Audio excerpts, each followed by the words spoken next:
અમદાવાદના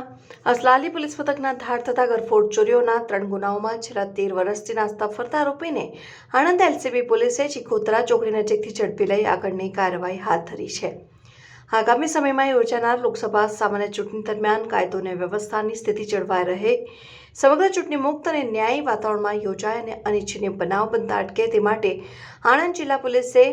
વિવિધ ગુનાઓમાં નાસ્તા ફરતા આરોપીઓને શોધી કાઢવા માટે ખાસ ડ્રાઈવ યોજી છે। દરમિયાન અમદાવાદ જિલ્લાના અસલાલી પોલીસ મથકની હદમાં ધાડ થતા ચોરીના 3 ગુના આચર્યા બાદ છેલ્લા 3 વર્ષથી નાસ્તો ફરતો આરોપી સુખરામ ઉર્ફે પાંગડો કાળુભાઈ પરમાર